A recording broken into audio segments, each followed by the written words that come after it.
What happens when an immigrant must navigate a completely new healthcare system while also dealing with illness, disability, or long-term medical needs?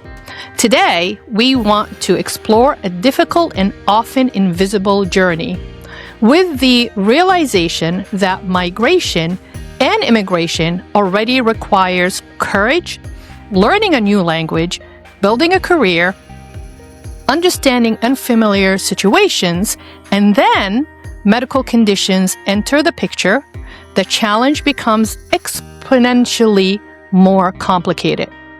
For many immigrants, seeking medical care is not just about healing the body. It becomes a journey through bureaucracy, cultural barriers, and uncertainty. Welcome back to another episode of Chatting with Slava the Jordanian. I'm your host, STJ. We are here today with a returning guest, Naio. And since we are all about storytelling, we asked her to share her story and describe her journey with autoimmune disease as a first-generation Dominican American. Thank you for coming on, Naio. I really appreciate it. Thank you for having me. I have a lot of questions, of course, as you would expect, and This is all about storytelling. So let's start with you sharing with us your journey navigating through healthcare system with autoimmune disease, and what does that look like? So, healthcare system is trash. I'm going to be 100% honest, right? I remember when my kids were younger, and I want to say they were like preschool aged. I was working part-time and I was able to get like standard Mass Health because we live in Massachusetts. And everything was covered. Everything was paid for. Everything was, but again, then I did not have multiple sclerosis, right? So I wasn't diagnosed yet. Once they got older and were of school age, elementary school, middle school, I, went back to school and pursued a career in psychology, became a social worker, etc. I was diagnosed while working, as a social worker. They did not allow or didn't accommodate me the way I needed to be accommodated, right, as a workload. And, I decided to look for another job. Once I did that, I enrolled myself in the health insurance offered through the employer, right? So I'm paying, I think then, which was like 23, I was paying like $150 biweekly for health insurance with a deductible that's like $3,500 just for myself, right? And I have this new illness that I recently diagnosed, and I still have to come out with money and pay out of pocket, right? Mind you, I'm working, right? I'm working a full-time job. So I'm like, for nothing, I need something, right? So whatever, have it come out. So I started the treatments, but I'm getting now, after a year, getting like a $3,000 bill, I still need to get my treatment. So, I've been looking for other options. I work for a nonprofit, right, that works with individuals who have disabilities. And there's this amazing person that works there. He's blind. His name is William. He recently had it was like a training for staff, right? And we're talking about Medicare, Part A, B, C, all these different things and he enlightened me. He's like, well, not me, just, the group in general. And then I said, you know what? I need to talk to William after this, right? And he said, you won't qualify for Mass Health Standard, which is the one that, will cover everything.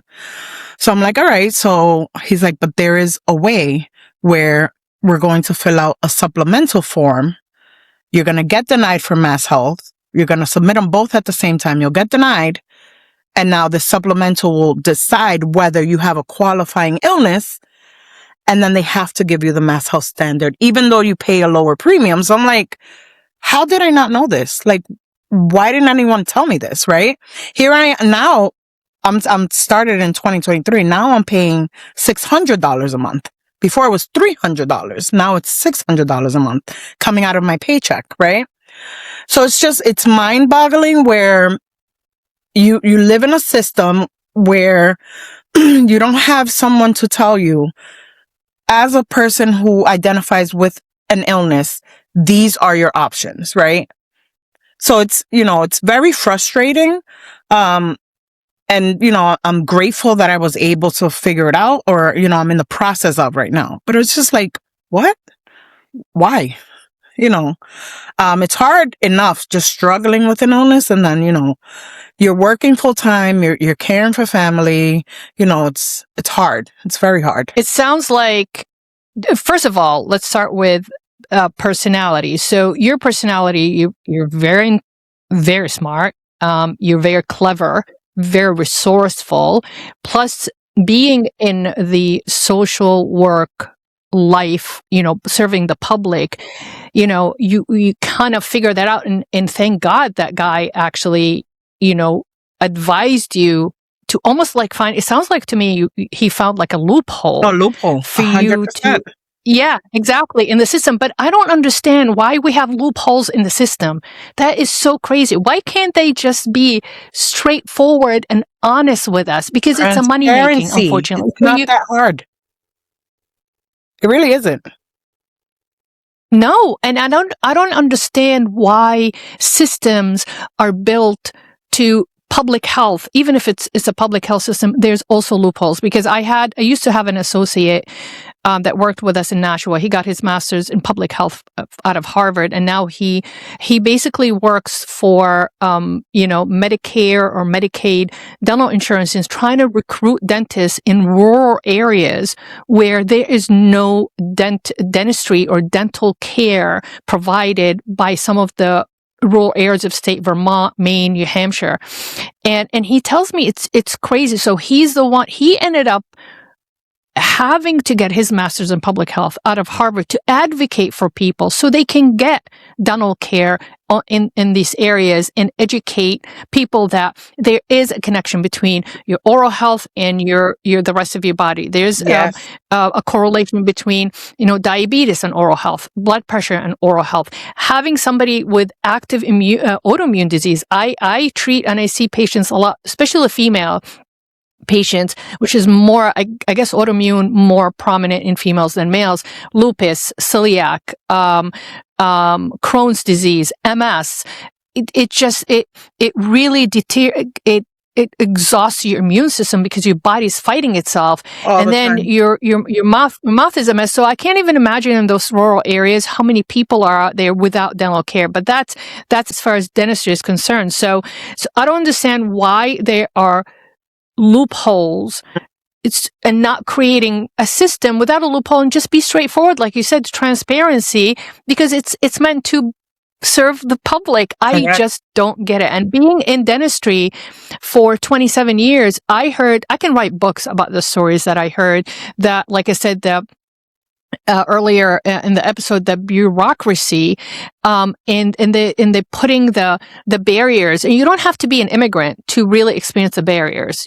Can you imagine on top of that, there is a language barrier and not understanding what the system looks like, or you are by yourself, your spouse is working full time, you're caring for your kids, and you just diagnosed with autoimmune. I just want to go back. How were you diagnosed exactly? What were your symptoms? So, did you feel there's something wrong? I did, yeah. And of course we know our bodies, right? So it started off, I thought it was like I was sleeping. I have a preferred side to sleep on. So I thought maybe it's because I'm sleeping too much on that side, and I'm feeling like I was feeling tingles, especially when I woke up, like on my hands, on my arm. And when I would flex my neck, like even now, I'll flex my neck and I feel tingles going down to my feet. So I said, all right, maybe I slept wrong. But it kept on happening. So I'm like, I don't know, something's going on here. So I decided to tell my doctor, and she sent me to a neurologist. So, I went to this neurologist. He did like, I forget what it's called, but they use like a pin and they like poke your feet, your legs and all these things. They did an MRI, and then they found the lesions in the brain. Then when I went back to the doctor and he read the results, he's like, it's looking like you have multiple sclerosis, right? And I said, no, I don't. Like, what are you talking about? Like, right? I was complete and utter denial. I'm like, what are you saying? Like, how do you know this? Like, out of an MRI or whatever? And so I was in total denial. I went back to my primary care doctor. He was like offering me medication. He's like, they have these pills here, and he gave me a pamphlet. I'm like, I'm not even going to read this. Like, no, absolutely not. Right. I was complete denial. So I go back to my doctor and I said, this is what he's saying. She obviously reads the reports. I said, I want a second opinion because I don't trust his judgment, right? Just being straight, like, nope, not me. Absolutely not, right? And then she sent me over, she got me in with a specialist in Tufts Medical Center in Boston. I don't know, like maybe a month or two in. And again, she did, when I got there, she confirmed, right? And I was like, all right. So, of course, I had a moment. I took my best friend with me. I cried, like, and I was like, no, this cannot be. What does this look like? The fear behind how is this going to affect me? Is that like, I had so many questions. I'm like, is this hereditary? Like, right? Not at the moment. At the moment, I was just trying to soak it all in, right? But during another appointment, it's not hereditary. There is no rhyme or reason how it comes about. Like, there's no, right? It's just your immune system attacks the covering of your nerve endings, right? And which makes sense as to why when I would flex my neck, because all of the myelin sheath that covers the nerves on my neck are gone, right? So it's like, that's why you get the constant, so I have been, getting treated ever since, I think it was 2023. I started my first Ocrevus infusion. So I go into Tufts Medical Center and I get an infusion every 6 months. And I had not had an MRI since being diagnosed, right? Because of insurance, right? They would not cover the MRI. So I'm going to look, just for information for anyone who may be going through something. My sister, Giselle, actually, there was a patient that went to your practice or goes to your practice who also has MS. Bless her heart, whoever she is. My sister was saying, my sister is going through MS or whatever. She hasn't been able to get an MRI. She's like, girl, have her sign up with this organization that I had no idea existed. Again, lack of information. This lady is wonderful. Her name is Carolyn.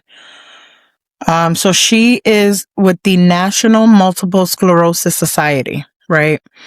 You can look them up online. It's the nationalmssociety.org.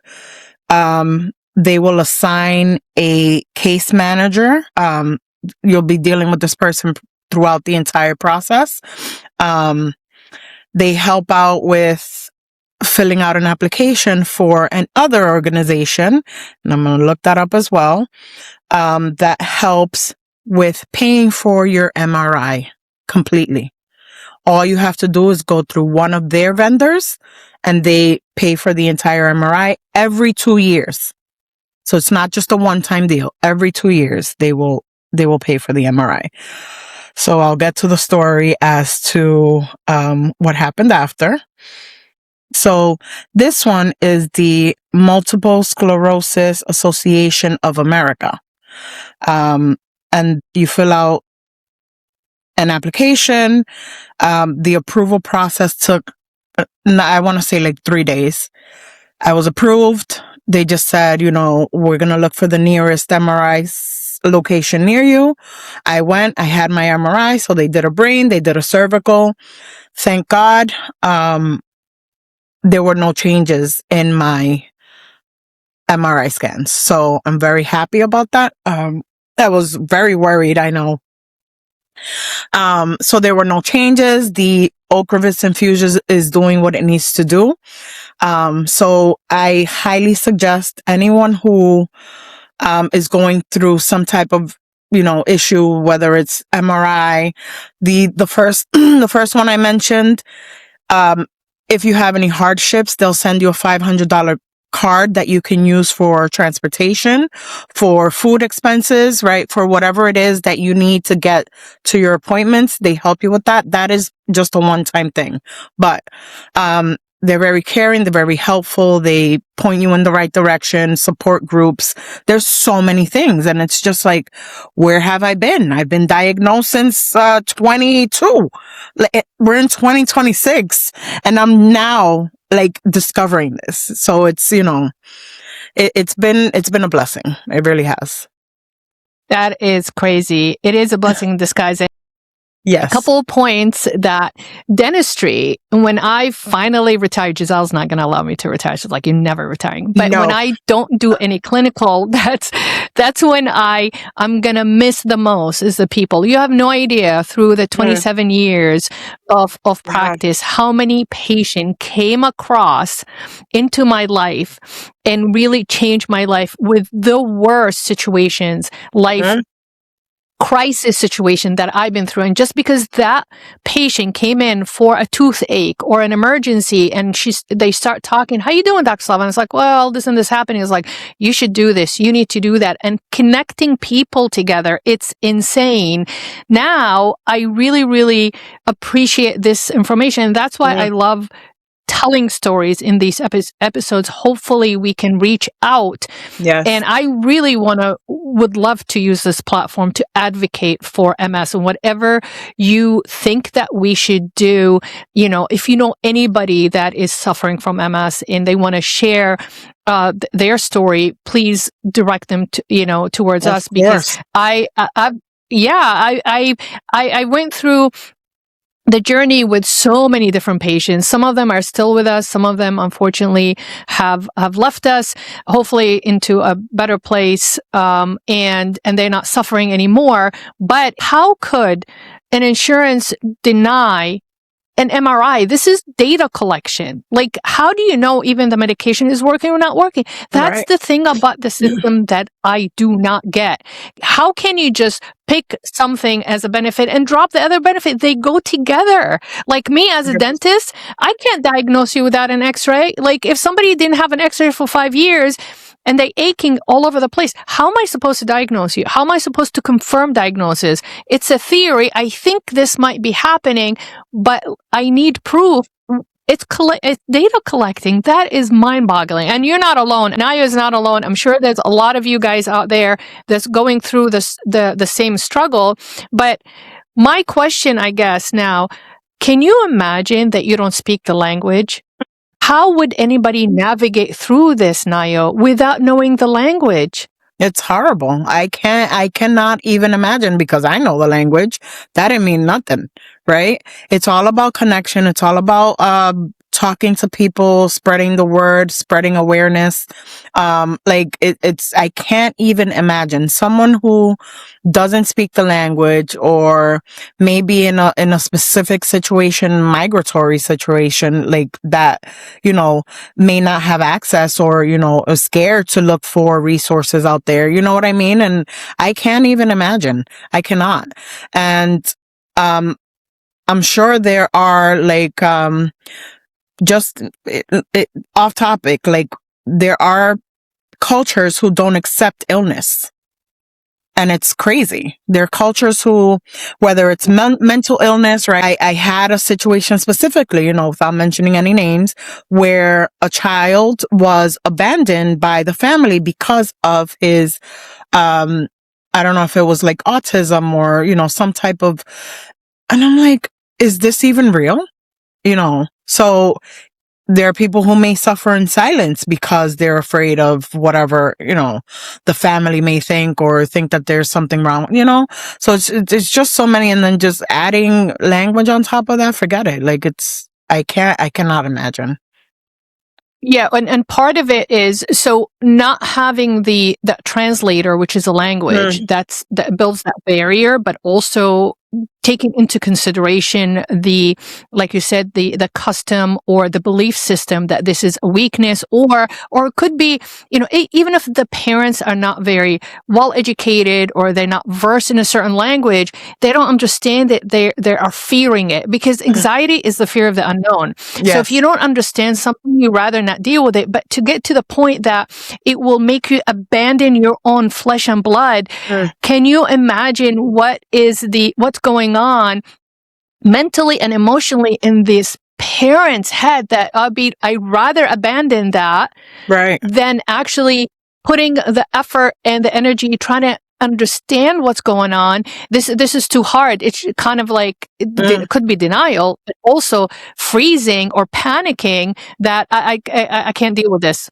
Like, I can't deal with this. You know what I'm saying? So that is absolutely horrible. But I agree with you. Some cultures, and depends on where you are. If you're in big cities, in some cultures, there's awareness, there's advocacy, and that side, even the Middle East is changing so much. Like me growing up there, mental health was not recognized. There's no therapists. There were no therapists in Saudi Arabia, but now there's life coaches and spiritual coaches. And so it is progressing and changing a lot. But if you go, just like the United States, if you go to the rural areas where they don't have those resources, they don't have that kind of education, and all they have is to stick together and hold on to their belief system that served their parents and the grandparents and the great grandparents, because that's all they know. Remember in one of the episodes we talked about how our parents raised us in the best way they knew how to raise us, because they didn't know better. But now it is our job and our responsibility. Now we know better, to transfer that power to the next generation, to say that, that's not going to serve you very well. You need to change your belief system. You need to change a little bit values, so you can navigate through life a little bit better and get to a better place than what I've been through, what my mom been through, what my grandmother been through. You know what I'm saying? So I can't even imagine not knowing the language, but a lot of the communities, the conservative communities or the immigrant communities, they don't even believe they have the right to ask for help in this country, because it depends how they displaced themselves and why they displaced themselves. I'll give you an example. If you have displaced yourself because of, political conflict or famine or poverty or just even local conflict, and for you to be in a country where you can actually live without the bombs noise, coming at you every single day, without the fear of, if my kid walks to school tomorrow, they're going to be kidnapped because so-and-so needs revenge from so-and-so. That alone, that's enough. And they say, okay, that's all we want. We want to live in peace. And if we get sick, we get sick, and we don't have the right to ask for help. We don't have the right to ask for advocacy, and they just get so isolated in the new world, and before you know it, things like that happen. Because that's all they know. That's all they know. So they're going to use that belief system, in the best of their ability, to navigate through the new life into the new world, without saying, it's self-value too, right, Naio? It's identity, right? Because when you displace yourself, when you pull yourself from who you're supposed to be, you go into the identity crisis. Like, I don't know who I am.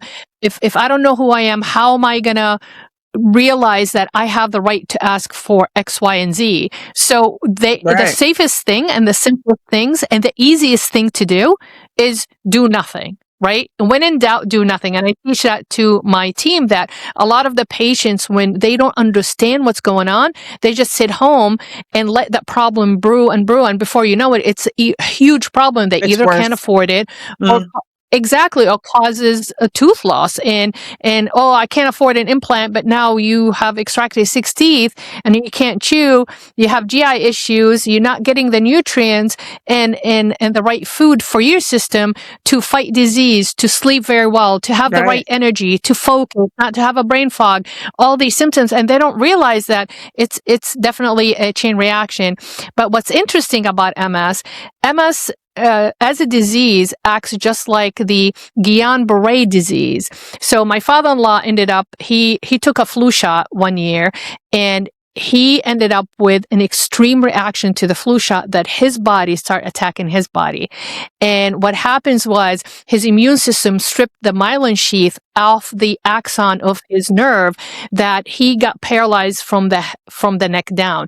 Guillain-Barré, yeah, it's an autoimmune disease, but it is a very acute, not a chronic disease. So it only lasts the effect of it for 5 days, and the mortality, it's only 2%. You end up in a hospital, you get intubated, your brain is working, but your body, you're just paralyzed, right? After 5 days of autoimmune medication, you are fine. And it doesn't discriminate against any age. Athletes can get it. Marathon runners can get it. Young, not young children, but young adults can get it. Older adults can get it. But because you survive and you recover after 5 days, everybody recovers. But the question is how you recover. For example, my father-in-law, he was in his 60s. He lost feelings in both of his feet. He had tingling in his feet until the day he passed. So if you're an athlete, like a 19-year-old, some football players, like college football players, ends up with it just an autoimmune reaction from, like I said, a stress, overtraining, maybe taking like too many vitamins, what have you. They will recover, but they will recover really, really quick, and then they will recover fine. They go back to normal. As long as you get those 5 days of the immunology treatment, that will recover you, easily. If you're an athlete, you're very, very healthy, you recover fine. But if you're elderly or you are medically compromised, the aftermath effect of Guillain-Barré, it will actually haunt you. It will stay with you for the rest of your life. But MS, so the difference between MS and Guillain-Barré is named after the, I think, French scientist that discovered it. When you are sick with Guillain-Barré and you're in the hospital, taking those medication, what happens is that medication helps your body rebuild that myelin sheath around the axon, so the signals can go through the neurons and you regain that muscle activity and, the communication, the language through the muscle. And then you start moving and breathing on your own and all that. But MS, it's an actual lesions in the brain that is permanently damaged. Correct. And what happened is, so it's different. Guillain-Barré doesn't affect your brain. Guillain-Barré affects your peripheral nervous system, not your central nervous system. Okay. Where MS is a little bit different. Right, exactly. There's no lesions in the brain from Guillain-Barré. Okay. But it's the same effect on the neurons, which is very, very fascinating. That's just, I wanted to share that with you. Yeah, research it. It was weird because he just got back, I think that November, he got back. He went to Egypt for a week or two. He came back and it was flu season. And he always takes the flu shot. But after Guillain-Barré, his doctor told him, you cannot take the flu shot anymore because now you're high risk. So he took the flu shot. 2-3 days after that, he was driving to the supermarket with my mother-in-law, and the left side of his face got all numb. He thought he was having a stroke. Yes. Wow. So he drove himself to the ER. When he drove himself to the ER doctor called us and she says, I think he's having a stroke, but we have to do a spinal tap to make sure it's not meningitis or anything else. When they did the spinal tap, it came back positive for Guillain-Barré. She goes, he has Guillain-Barré. And then it's like, what the hell is Guillain-Barré? I never heard of it. And then I researched it and went down to New Jersey. And I remember during that time, I think the hospitals were running out of the immunotherapy that one of his option is to call another hospital, because he had only that hospital had only 3 days worth of supply of that medication. Either transfer him to another hospital, which is very risky, or ask that hospital to borrow 2 more days, because you have to take a medication for 5 days. You cannot take it less than that. If he did not take it for 5 days, it would be permanent damage. So he got real lucky. Yeah, the other hospital borrowed it, gave it to him. He had to do physical therapy after that, but doesn't matter what they tried to do, he could not regain the nerve ending in his feet. It was damaged permanently. Yeah, but he had injury through work, because he used to work in the train station in Hoboken. So, and a forklift actually drove over one of his feet. Luckily, he had the metal toe boot. But they think that because he had already damage in his feet back in the day, the Guillain-Barré actually just permanently damaged the feet. It's fascinating that they have like that treatment that rebuilds the myelin sheath for that specific illness. So I'm like, why can't they invent something for, why can't they concoct something for MS that, I mean, it's totally 2 different things, but I'm just like, wow, that's fascinating. Yeah, I think because the MS is a gradual chronic deterioration, they think you can buy time. Yeah. And keep supporting your system not to get worse. Guillain-Barré, if you don't get the medication, you die. Like, especially with his age range, you know, or anybody actually. So you have to pump that system, because it's such an acute, fast moving disease. The immune system reaction to whatever that is attacking your myelin sheath and your nerve is so fast. If you don't take the medication within the 5 days, you're not going to make it. So that's how aggressive the disease is. Where MS, I think it's because it's slow. It's a slower deterioration. You have time to take x-rays. You have time to pump and check. With Guillain-Barré, you don't have time. Yep. It exactly. Is a slowly progressing disease. Yep. Yeah. So let's move on to the emotional part of this. I know when my father-in-law, and I don't mean to make you very emotional, but when my father-in-law got sick with Guillain-Barré, I thought that he's not going to make it. And we were just saying goodbye to him, but miraculously, it's amazing what certain diseases do. But he's a very, very strong, traditional, conservative, Egyptian, American. Quitting is not an option. No. Doubting is not an option. This is God's will. You just gotta keep going, but when he got to the end of his days, you can tell that disease impacted his paranoia about his immortality for sure. So what is the emotional toll, whether your experience, and you can share as much as you want, or from your research to prepare you to navigate through an illness like that? It has taken I think it's gotten better now that I know more about it and how to navigate it, how to advocate for myself, especially since I'm a full-time working, individual.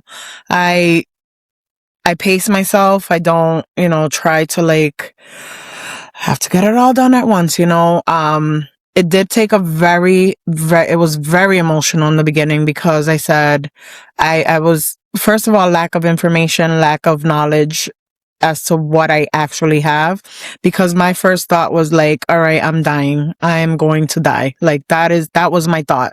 I have this illness, I won't be here for my kids. I won't see my grandkids, all these millions of thoughts in my brain, right? And Googling every single thing on earth, oh, I'm feeling this today. What does this mean? Is it getting worse, right? Because you don't have an x-ray machine on you 24/7. You don't know, what it is.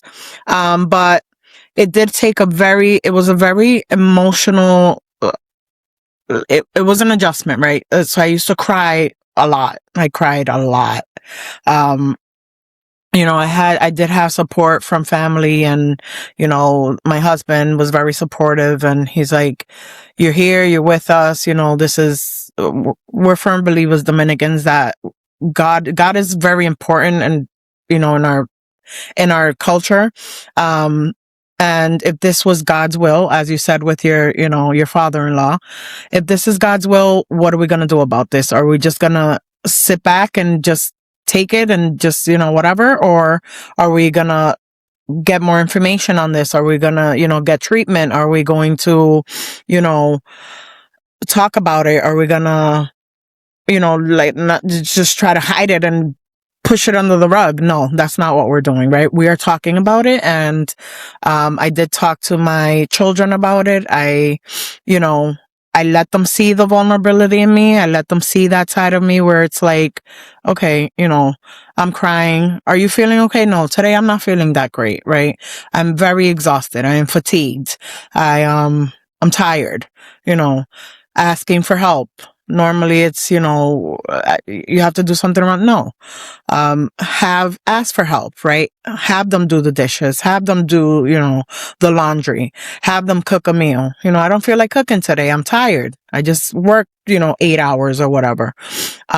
So, just having that support, having a good support system, I think is super important. Do I still feel like sad about it? Yeah. But I pick myself up, and I want to say sometimes I act like I don't have anything, to be honest. And I think that helps. I think it, just going out about your day, your daily life, and just, I'm going to work. I'm enjoying my kids' activities. I have, children who are graduating. My children are in good health, right? There's so many other things that you think about, and you're like, I'm going to be grateful for what I have right now. And what I have is a great support system. I'm still able to walk, which was another fear of mine. It's like, am I going to be like in a wheelchair? Am I going to need like an accessible unit? Like, there's so many things that, go through my head, but, I feel like I'm on a good path when it comes to, thank God for the MRI. I know I'm okay. Like, not, the illness is still there, and that's not, one thing that you're like, all right, it's still there, it didn't go away, but, it's not progressing. It's not, everything looks the same as it originally did, right? But another thing I just want, like, you have to advocate for yourself. Like, it's hard navigating this system, but if you don't speak up for yourself, no one will. Like, no one knows how you feel. No one knows how you wake up unless someone's asking you, hey, how you feeling today? Right? It's like, I look great on the outside. I look fantastic, right? But I could be having the worst day of my life, right? But speaking up for yourself, no, I am not feeling great today. Are you able to do this for me? Right? And that's something that's hard. There's a lot of, in our culture, right, where the women mostly are the ones that, like, oh, I'm the one that takes care of the house, and, right. And the husband goes out to work. No, not, not in this household, right? We're changing this, right? And I am grateful. Like I said, I have a very good support system. The husband helps, around the house, and, you're not feeling well today. It's okay. He doesn't really know how to cook. Save his soul. But, just helping around the house, and, my children are aware of, what it does to me and how I feel. And if I'm crying, it's okay. I don't want them to have fear. Like, I'm not trying to instill fear of your mom will not be here, right? But be understanding of it and be aware of it, right? Because if we ever get to a point where it does deteriorate, at least you know what's happening, right? And why it's happening. It's not like shock, mom is, I hope I get many, many, many, many, many years of life. But if it ever gets to that point, right, at least they know this is why, and be supportive. No, that's huge, because you just indirectly, tapped into the point that it's autoimmune disease does not only affect the patient, but also affect the whole household. Now the whole household, and it also add to that, what is your belief system, right? What are your values? How you are going to share that with your family in order to have the family help you and understand what you are going through. So the first step is you have to, it's denial in the beginning, but you have to accept the fact something's wrong. Let's address the elephant in the room kind of thing. Yes. Then you have to accept it for yourself, and then you have to accept it for your family, and then the family has to accept it for you that this is actually happening. Now, the whole routine, the culture of the household has to change because it has to accommodate, yes, that family member that was a provider, that was, giving care to kids. Just like a perfect example, when some family takes in a senior member of their family, they revamp the whole room, right? They have the oxygen tank in there, the hospital bed, there's a visiting nurse. I'm not saying that you're going to, but that's, the whole household, the culture changes, the routine change. So part of it is education and awareness. Like you said, part of it is advocating for yourself, but also it's okay to let your children know and your husband know that, it's today is not a good day. Tomorrow might be a better day, but today is not a good day. And add to that, they tap into the spiritual part of it. And like you said, my culture is the same way. Like, this is God's will, accept it the way it is, do the best you can. And then it is what it is. But that sometimes can fire back at you, because if you are too passive and too submissive to what's going on and not, for example, seeking treatment and advocating for it, like you said, having the x-rays so you can collect data and see, I'm driving all the way to Boston to get the treatment. Is it working? It's not working. Is it worth my time or not? Do I need to get into maybe a trial medication? I'll give you an example. We have a team member. She's not working with us no more. Her husband, very, very young, handsome, strong young man, he got diagnosed with this rare type of cancer. So rare. He's like one of maybe 1% in the world to get it. Goodness. It's so bizarre. Just hit him. No family history, no early signs. Boom, got hit with it. He could not get out of bed. Literally, and he start losing weight, so much weight. So he got and his girlfriend at that time, who's our team member, she was pregnant with their first child, and now it's like you said, do I need to test my child? Do I need to do genetic testing? Is she going to inherit that kind of disease? How rare it is, and go into your whole world becoming that elephant in the room. We are just focusing on understanding what is going on and how we can help him. So he got the proper treatment out of Boston, fine, but now he relapsed, right? So when he relapsed, his doctor in Boston told him that Houston, Texas, one of the leading hospitals, specifically specializing in that type of cancer, obviously they're finding more and more cases of it. They have a new trial treatment that he qualifies for that. So now she's pregnant the second time with their second child, and they now have to live in Houston for about 8 months for him to get the medication. But guess what? He's doing amazing. That's amazing. Awesome. But I'm sure. Yeah, but they had to advocate for it. She had to quit her job, stay home. He had to lose his job. The family has to help him out. She had to care for her child because he won't be able.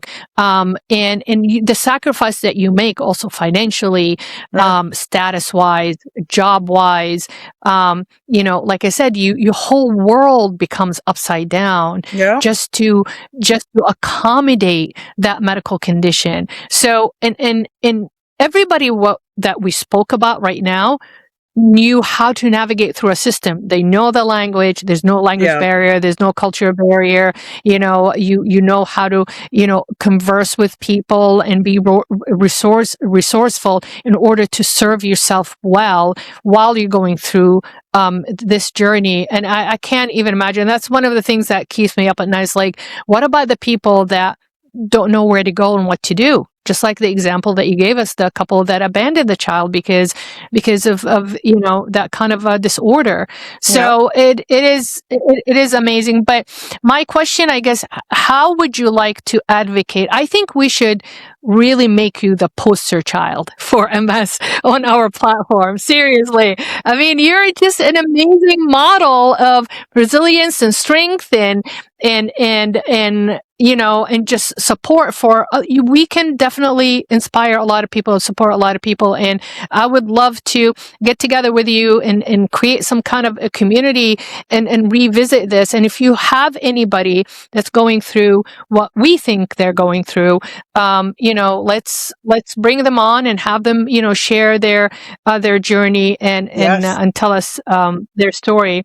So as we are coming to the last part of this episode, I guess my last question would be, what kind of advice you would give, and what are the changes that you would advocate for to have a better support for, you know, MS patients, whether they're first generation immigrants, first generation American, or they are living in some type of circumstances that they don't have the support?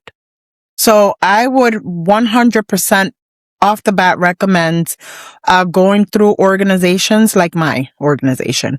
Crazy that I worked there and I had no idea anything about this insurance thing. And I'm like, you have to be kidding me. Like, this cannot be real life, right? But going through organizations like independent living centers, right? Because there are in various parts of the state. I'm not sure about New Hampshire. I don't think they have as many. But Massachusetts has independent living centers. Seeking help at an independent living center is no cost to you, right? This is free of charge. There are individuals there who speak your language. And if they don't speak your language, they have phones, there are companies that translate for you, right? Whether it's virtually or, you know, via phone call, or you go into the office and set up an appointment, seek help. There is help out there. 2, I don't understand where it's interesting that you said that this person that's going through the cancer, I hope he gets better, but his doctor let him know that there's a trial in Houston, right? So I because of your patient found out about the National Association for Multiple Sclerosis, right? I believe doctors should be informed of the resources that are out there, right? So if your patient comes in, a perfect example, like I told my doctor, I can't get an MRI. You know, I cannot pay for an MRI right now.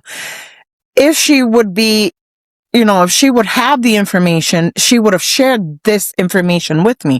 But apparently she doesn't know, because why would she, you know, not say something, right? So maybe having doctors, if you specialize in a specific field, find out what resources are out there for your patients who don't know how to navigate a system, right? Who are newly diagnosed with something, right? Like, find the resources, have pamphlets out, you know, or have someone designated in your office that will point them in the right direction and make the phone calls for them. And you know what I mean? To connect them with these services. I think that's super important. And, you know, speaking to your family, like, being raw, be honest. This is how I feel, because at the end of the day, you're hurting yourself by not speaking up for yourself. Like, if you're here, you're doing too much because it's your duty to do whatever, but then you're deteriorating yourself even more, right? Just to know, right? Get the support, right? And, you know, thank God I'm still able to work. But if I'm not able to work, you will believe me, I am going to go out into the community, get resources, and have people to help me, whether it's in the home, you know, whether it's going out to appointments, right? There's so many things out there that we just don't know, right? It is scary. It's a scary disease. Any illness is scary when you don't know what what to expect.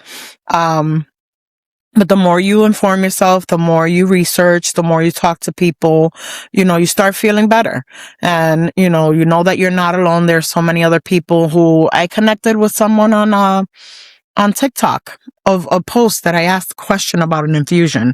And she's like, hey, I'm going for my spa day today, is what she calls her infusion treatment. You know what I mean? And it was so funny because I'm like, wow, all right. So now I think of it every time I go, I'm like, all right, I'm going in for my spa day. It's just things like that, make you kind of feel good. But, advocate for yourself, connect with the right people, ask the questions, look up these organizations that are there. There's funding to help people, right? We just don't know about it, right? So whether it's MS, whether it's another illness, like go online, look for organizations that will help with whatever, anything. But do the research and talk to people. Independent living centers for individuals with disability, that's what they do. Their main focus is to help individuals who are navigating some type of illness, some type of anything in their life that's, impedes their ability to live independently. That's what they do. That's what they're there for. So I hope this helps someone. No, it does. And you know what? This is not going to be the first or the last, I hope not, episode we'll talk about it. And as we find more through you, because the beauty about where your position is, and I always like to look at it, the half of the glass is full, is number one, Naio, you ended up in that job. You ended up because God knew that you're going to go through what you're going to go through. And let's move Naio from one spot to another where she could be served better with, and look what's happening now. So I always say, why, don't ever doubt, like, why is this happening to me? It's not happening to me. It's to you. It's happening for you. And sometimes you might not see the results right away. Like, write it a little bit and see where that's going to take you instead of just resisting it. But the problem with autoimmune, and from my experience with my patient, is the feeling of let down. You feel like your body has let down, and you living in a body, you're living in a house that just, like it's collapsing on you, and you feel almost a sense of betrayal. And that's what I heard. These are the words that my patients say, like, my body's betraying me. Like, why am I in this body if my body's not serving me well?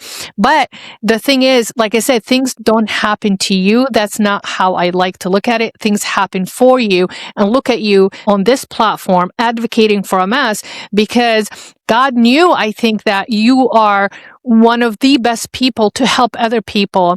And how else can you do it if you're not experienced? And it's unfortunate. I'm not saying nobody deserves this, but I like to look at it that, what if somebody else got, MS, but they don't care about humanity. They don't care about people. But look at you. I'm sure you're going to be helping a lot. And that's a lot of people. And that's the legacy you're going to leave behind, is how many people Naio has helped with as simple as being on this podcast, chatting with Slava the Jordanian of all people.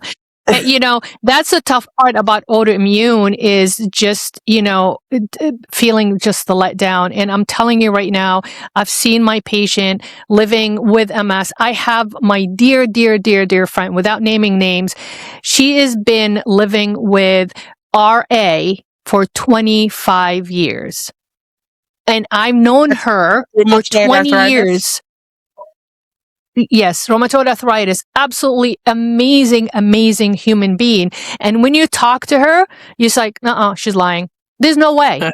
There's no way. She doesn't look like it. She doesn't act like it. She doesn't move like it. But she advocated for herself and for her health so much that she just gets so much positive energy in her. She raised 2 children. She's happily married. Her kids are amazing children, finished college, and now they're married. Yes. She has a grandson. You know what I'm saying? But she's always smiley. Now, rheumatoid arthritis took a toll on her mouth. I mean, and I've been caring for her mouth, treating for her for the past over 20 years, right? Yeah. So when she got diagnosed with rheumatoid arthritis, her son was probably, her second child was 3 years old, 4-year-old. And the first time she noticed, she wasn't diagnosed by it, but we noticed, or her doctor, who was my mentor, he kept doing root canals on her. He's like, what the hell is going on? like root canal after root canal. She goes, oh, it could be my pregnancy and stuff like that. Then she got diagnosed with rheumatoid arthritis, which is an autoimmune disease that's attacking everything and deteriorating her mouth. Her mouth is so dry because she thought, oh, I just had, my kid is 4 years old. It could be leftover pregnancy, leftover throwing up, leftover hormonal imbalances, but that wasn't it. Then she got diagnosed with rheumatoid arthritis. She became, my friend, and she still sees me, in me learning about RA as an autoimmune. I had to learn so much to accept that my friend is going through it. Number one, my patient's going through it because I had to care for her mouth. You know what I'm saying? Just certain things, certain procedures I couldn't do on her. It wasn't an option for her. Right. So when I diagnosed her and I offer treatment options. The treatment options I will offer for everyday patients, that's not, she can't go through this because of their rheumatoid arthritis. She can't go through certain procedures. So it's not an option for her. And that kills me because I want her to have options, but I'm the one that is responsible for her oral care. And it's like, she looks at me, she goes, I know, I can't do that. I'm like, oh, I'm so sorry. I'm just so sorry, but it's the disease, but that said, she works still full time. She raised 2 children. She has grandchildren. So the premises of this story, Naio, you're going to make it. If she can make it, you can, because you guys have exactly the same attitude. And I'm going to cheer you till the last breath in me and till the, as long as I can, for sure. So I appreciate it. Anyways, thank you so much for coming on. Yes. Oh my God. And I hope you come back and we can introduce more research and we can follow up with how well you're doing. And I'm so happy that the MRI showed no progress, which is an amazing breakthrough by itself. Relief. It was like, yes. And positive energy and good attitude helps a lot because stress. It's just so hard on your immune system. So we have reached the end of our hour. As a reminder, these episodes are uploaded weekly on Spotify, Apple, and YouTube by the Mindset Mastery Moments. If you have enjoyed this, please like, share, and hit the notification bell. That way you won't miss any episodes, and it's free. This community is sponsored by humanity and supported by everyday people's stories. So please find us, join us, support us, and as always, as Giselle always says, be kind to everyone. Thank you for watching and listening. Hope to see you next time. This is Slava the Jordanian.